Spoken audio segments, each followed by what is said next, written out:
이제 오늘부터 우리 교회는 다시 사도행전으로 돌아와 그 마지막 부분을 다루도록 하겠습니다.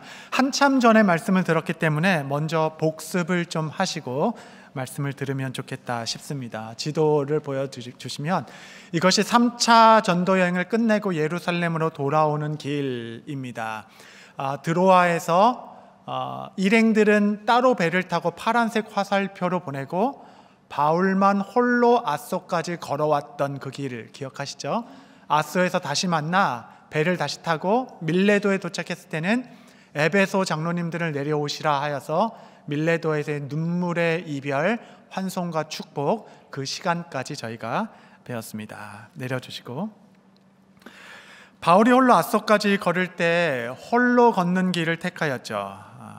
이 홀로 걷는 길은 내가 앞으로 가야 할 길을 결심하는 시간이었습니다. 사명을 이루는 영혼의 힘은 바로 이 시간에 주어집니다. 주님과의 독대하는 시간, 마음이 흔들리지 않는 닻을 깊게 내리는 시간이죠. 굳은 결심으로 홀로 이 길을 걷겠다. 여러분, 내 사명의 길도 누구도 이해할 수 없고 또 누구도 대신 가줄 수 없는 홀로 걷는 길이 존재합니다. 물론 사랑하는 가족들도 있고 동역자들이 함께 하고 있지만 사실 그 누구도 나의 고뇌를 다 이해하지는 못할 것입니다. 혹 오늘도 병상에서나 혹은 삶의 큰 파도를 만나 홀로 감당해야 할 길을 걷고 계신 분이 계시다면 이 바울의 아소까지의 길을 기억하시고 정말 이 시간은 뜻을 세우는 시간입니다. 영혼의 은혜 가운데 반석 위에 굳건히 세워지게 되시기를 바랍니다. 그리고 밀레도에 가서 성경에서 가장 서정적인 명장면이죠. 에베소 장로님들과 눈물로 상봉하고 또 환송하며, 장로님들은 가지 마시라 라고 했지만 그들을 향한 사도의 결심은 이와 같았습니다. 우리 20장 24절 한번 다 같이 읽겠습니다. 시작. 내가 달려갈 길과 주 예수께 받은 사명 곧 하나님의 은혜의 복음을 증언하는 일을 마치려 하면은 나의 생명조차 조금도 귀한 것으로 여기지 아니하로라. 아멘. 이 복음을 위한 내 길, 나는 이 길을 걷는 데는 내 생명도 아까워하지 않겠노라. 그의 결심을 장로님과 나누고 눈물의 이별을 하게 됩니다. 여기까지가 이제 복습이었습니다. 그렇다면 이 길이 결정된 사람의 삶의 태도는 무엇인가? 어떤 삶의 태도로 이 길을 끝까지 완주해야 되는가? 세 가지로 여러분과 나누고 싶은 것입니다. 첫 번째는 단호함입니다. 단호함. 장로님들과 이렇게 결배를 한 후에 다시 이동을 합니다. 지도 한 번만 더 보여주시면, 밀레도를 떠나서 쭉 배를 타고 두로 가이사랴 예루살렘, 두로 가이사랴 예루살렘, 이곳에서 있었던 일을 여러분과 지금 나누고자 하는 겁니다.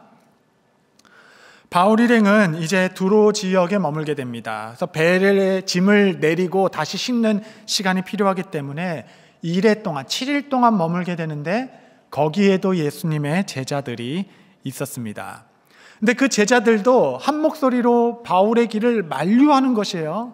근데 그것을 말리는 그 결은 조금 달랐습니다.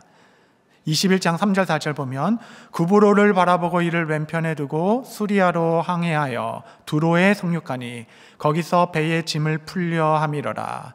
제자들을 찾아 거기서 2일을 머물더니 그 제자들이 성령의 감동으로 바울더러 예루살렘에 들어가지 말라 하더라.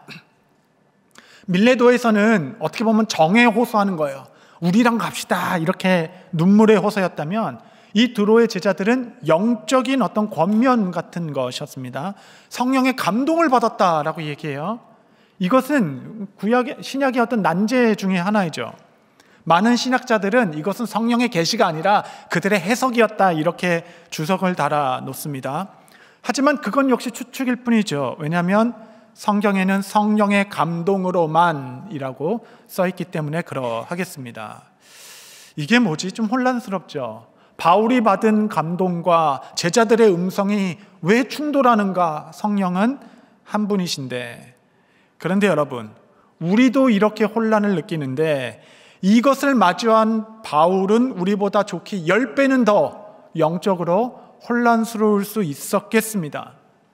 영적인 혼란이죠. 이게 맞나? 내가 음성을 잘못 들었나? 여러분, 그러나 바울은 여기서 주저하지 않았습니다. 왜냐하면 그는 이미 길이 정해진 사람이었습니다. 그에게 고민의 시간은 저 아소 홀로 걷는 길에서 이미 끝낸 것입니다. 목회를 하다 보면 성도님들 중에 늘 고민만 하시는 삶이 있으세요? 그분은 3년 전에 했던 고민을 아직까지도 하고 있는 겁니다.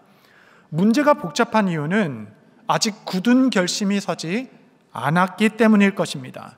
뭐든지 결정을 하면 그때부터 쉬워지는 것이에요. 문제가 단순해집니다. 거기서부터 집중력이 나오기 시작합니다. 그의 결심은 그냥 길에서 처음 만난 제자들에게 그 영적인 말씀이다라고 말하는 한두 문장에 흔들릴 만큼의 깊이가 아니었습니다. 지금은 그에게 고민할 때가 아니었습니다. 그 결심대로 나아갈 때였습니다. 그리하여 그들과 헤어지고 가이사랴에 머물렀을 때는 옛 제자 집사 빌립 집에 머물게 되었습니다. 그곳에 그 딸들이 있었는데 그 딸들이 예언하는 자들이었어요. 그들이 막 가지 말라 만류하는 겁니다. 이제는 아가보라는 선지자까지 와서 말로 하는 것이 아니라 내가 하나의 계시, 그림을 봤습니다 하며 몸에 막 띠를 결박하는 모습을 보여주며 이렇게 될 것으로 보여주셨습니다. 이런 퍼포먼스까지 보이며 가지 마시라 라고 얘기하는 겁니다. 이 아가보는 보통 예언자가 아니었습니다. 사도행전 11장에 예루살렘에 기근이 있을 것입니다 이렇게 예언했던 아주 유명한 선지자였습니다. 이들 모두는 다 애정 어린 이야기였어요. 그를 사랑했고 아껴서 하는 말들이었습니다. 눈물을 흘리며 그를 붙잡고 있어요. 이쯤 됐으면 바울도 그냥 못 이긴 척하고 멈출 수도 있었겠는데, 여러분 바울의 별명 아시죠? 바울의 별명은 아무도 못 말려. 아무도 못 말려. 그는 흔들릴 때마다 더욱 단호했습니다. 눈물로 호소하는 그들에게 그의 결심을 이렇게 전했습니다. 13절 14절 보면 바울이 대답하되 여러분이 어찌하여 울어 내 마음을 상하게 하느냐? 나는 주 예수의 이름을 위하여 결박당할 뿐 아니라 예루살렘에서 죽을 것도 각오하였노라 하니 그가 권함을 받지 아니하므로 우리가 주의 뜻대로 이루어지이다 하고 그쳤노라. 여러분, 혼란은 여기서 그쳐지는 것이에요. 바울은 그들에게 어찌하여 눈물로 나를 힘들게 하는가? Breaking my heart 이렇게 얘기하죠. 내 마음이 상하노라. 나는 이 길에 죽을 것까지 각오하였노라. 이런 결정을 전하니 혼란이 그쳐지는 것입니다. 그의 굳은 결심을 확인하고서는 이제는 권면을 멈추고 주의 뜻대로 이루어지기를 원하나이다 라고 축복하기 시작하는 것입니다. 여러분, 결정을 하지 않는 삶은 혼란스러운 것입니다. 방황이란 길이 결정되지 않은 상태를 의미하는 것입니다. 여러분, 결정하지 않는 것도 결정을 한 것입니다. 하다못해 이 세상에서 사업장 하나 일으키는 것도 죽을 각오 없이는 일이 성사되지 않는 것일진데 하물며 영적인 일인 것은 더하지 않겠습니까? 길을 정한 자의 첫 번째 태도는 단호함, 사자와 같은 용맹함이라 하겠습니다.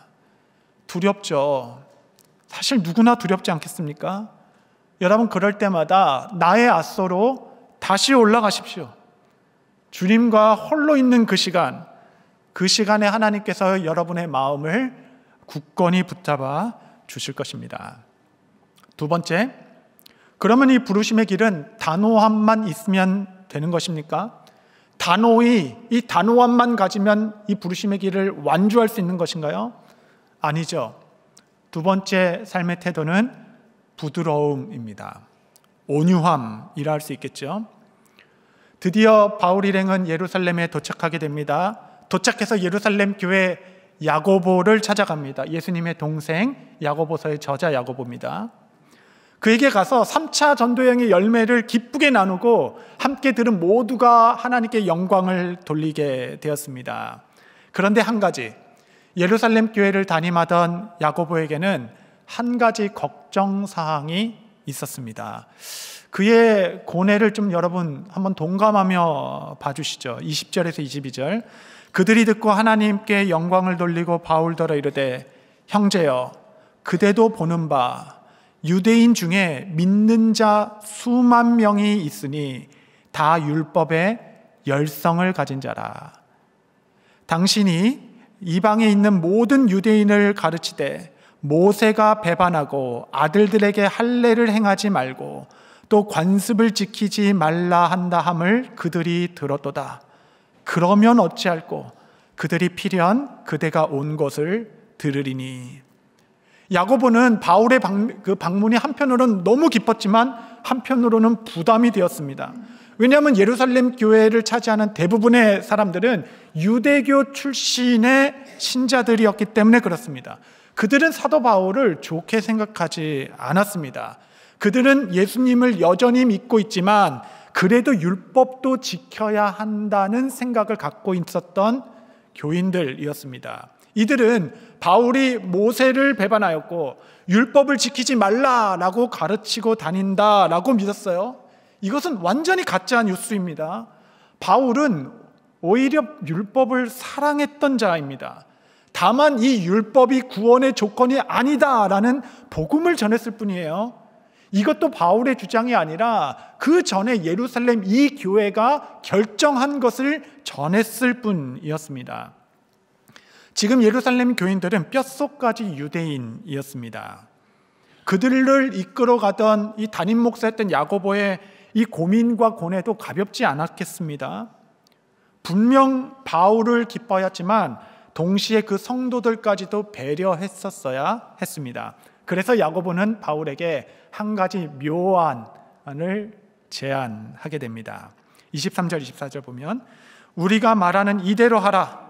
서원한 네 사람이 우리에게 있으니 그들을 데리고 함께 결례를 행하고 그들을 위하여 비용을 내어 머리를 깎게 하라. 그러면 모든 사람이 그대에 대하여 들은 것이 사실이 아니고 그대도 율법을 지켜 행하는 줄로 알 것이라. 우리 결례를 준비하는 사람이 있는데 당신이 율법을 존중하고 있다는 것을 보여줍시다. 이게 다 오해이고 사실이 아니라는 것을 직접 증명하여 보여줍시다. 율법에 따라 이 결례를 함께 행할 뿐만 아니라 우리 바울 사도께서 그냥 경비까지 다 내주십시오. 그러면 이 많은 사람들의 오해가 풀리지 않겠습니까? 이런 제안이었어요. 사실 기가 막힌 이야기죠. 바울은 지금 억울합니다. 그는 한 번도 율법을 무시한 적이 없었어요. 오히려 그는 할례 받지 않은 디모데에게 가서 할례를 받도록 이끌어 주었습니다.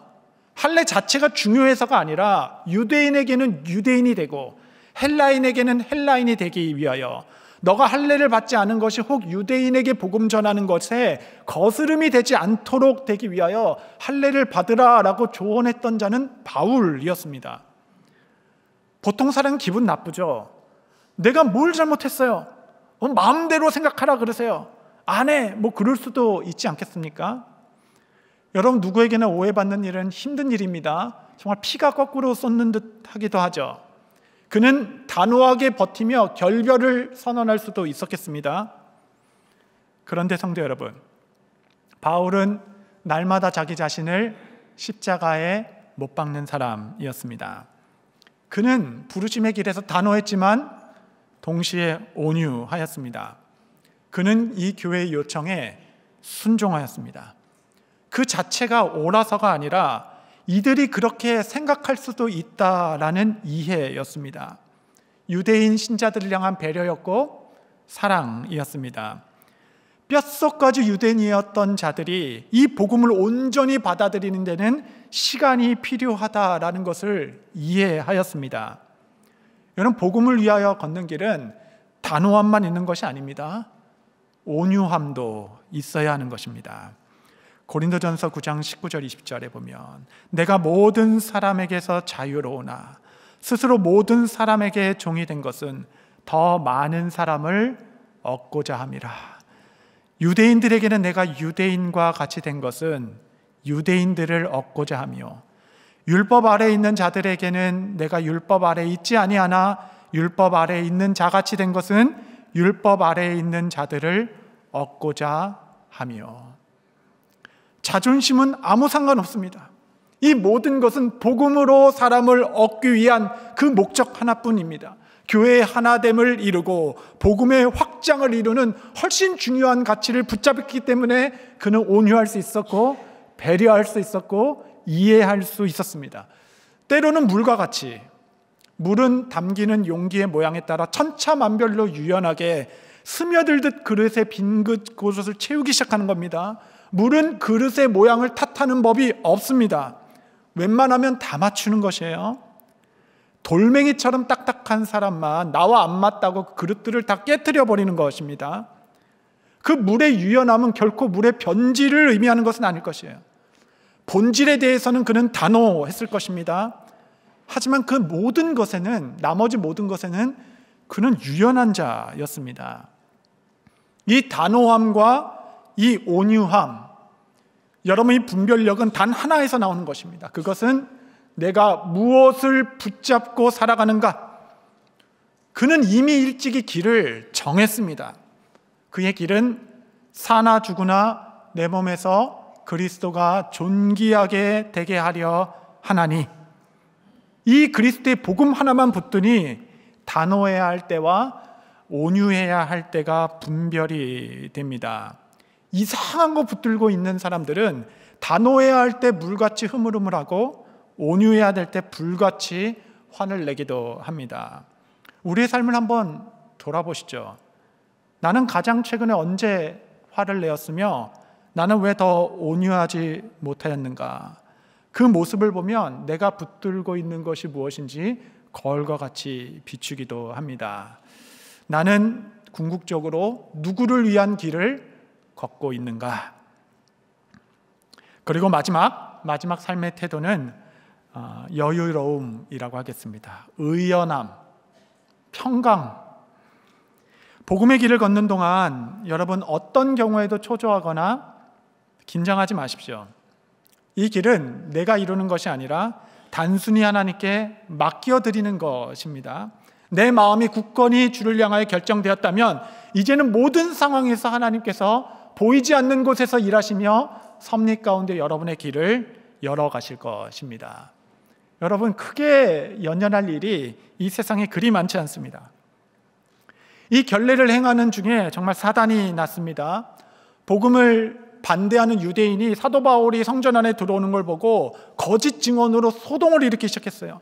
저 바울이 이방인들을 데려와서 성전을 더럽히려고 하는 것이다 라고 누명을 씌웠습니다. 사람들이 흥분하기 시작했어요. 그를 잡아서 막 때리기 시작할 때였습니다.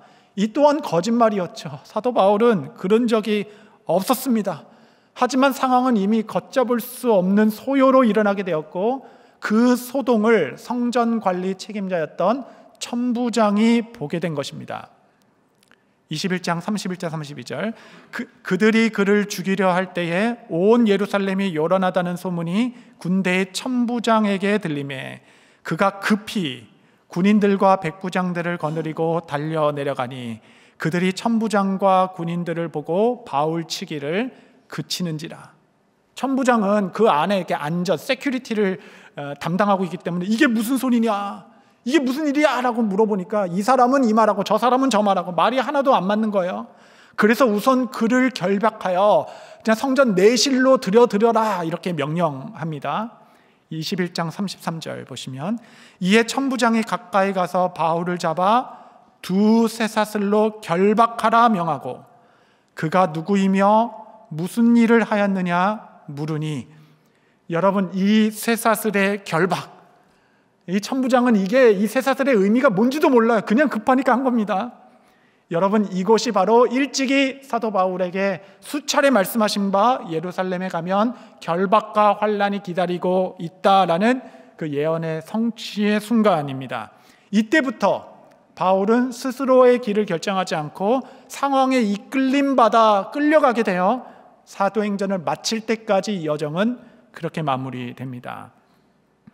이 결박은 너무나도 신비롭게도 사도 바울의 마지막 꿈이자 그의 사명이었던 로마로 그를 이끌어가는 결박이 되었습니다. 저는 이 부분이 아주 흥미롭습니다.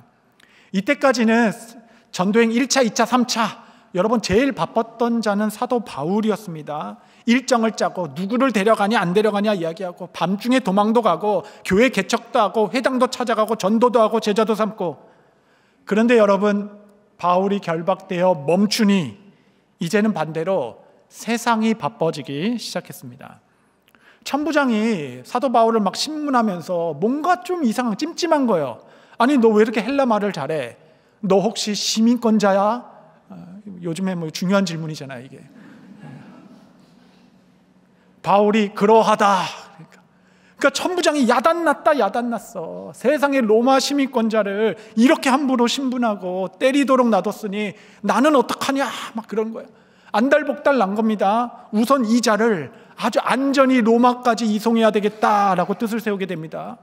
바울을 보면서 너가 죽으면 나도 죽는 거야 이렇게 생각하며 여러분 보병 200명, 기병 70명, 창을 든 참병 200명을 동원했습니다. 그가 동원할 수 있는 사람은 1000명이었어요. 그의 절반을 동원하여서 어마어마한 대군이 뭐 황제나 오면 이 정도로 에스코트 할까요? 황제를 호위하듯 바울을 지켜주고 바울을 이송하고 있는 것입니다.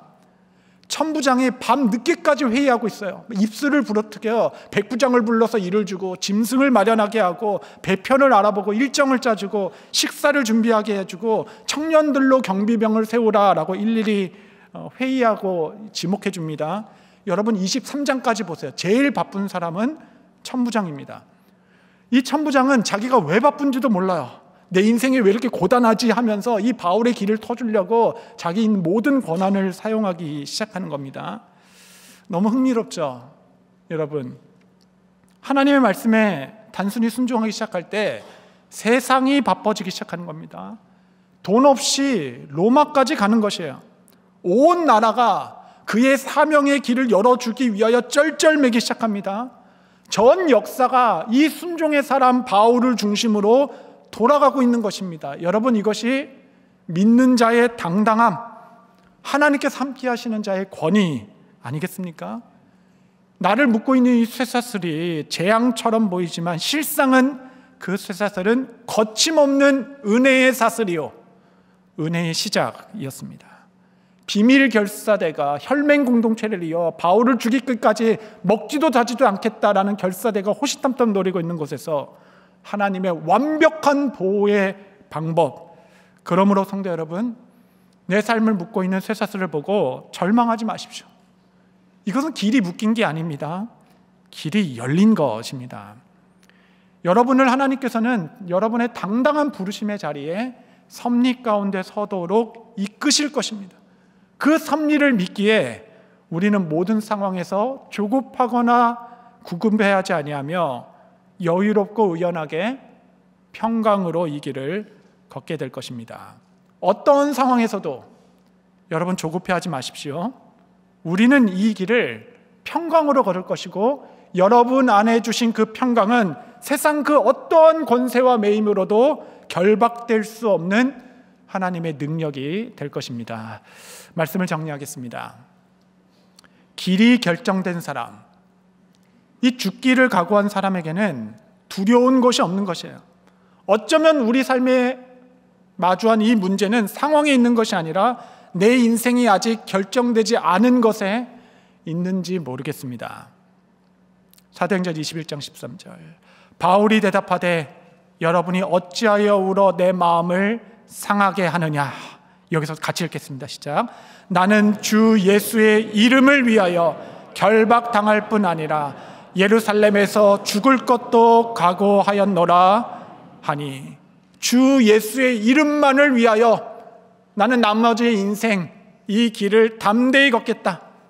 이미 길이 결정되었기 때문에 무엇이 나를 마주하고 있든지 그닥 중요하지 않습니다. 나를 크게 괴롭힐 일도 없고 너무 크게 번민에 빠지게 할 일도 없을 것이에요. 성공해도 괜찮습니다. 실패해도 괜찮아요. 매 맞아도 괜찮고 갇혀도 상관없습니다. 병들어도 괜찮아요. 건강해도 좋습니다. 크게 흥분하지 않아요. 세상 일에 그렇게 상관이 없습니다. 나는 길이 결정된 사람이니 내게 주어진 상황을 하나하나 감당할 뿐입니다. 사람의 시선, 평가, 인기, 대우에 하등 관계없어요. 모든 상황에 의연할 뿐입니다. 혹시 귀한 예배 시간에 혼란스러운 마음으로 오신 분 계십니까? 아직 굳은 결심이 서지 않아서 내가 쇠사슬에 매인 바 될지라도 오직 주 예수의 이름을 위하여 나는 이 모든 것을 이미 각오하였느니라. 여러분, 이 땅에서의 모든 서러움의 눈물은 이 길의 끝에서 밝은 미소로 나를 맞이해 주실 그날을 위해 잠시 미뤄두시고 오늘도 단호함으로 믿음을 지키고 온유함으로 성도들을 사랑하며 평안함 가운데 모든 상황 중에 아버지를 의탁하는 길이 결정된 사람들, 저와 여러분 모두 되시기를 바랍니다.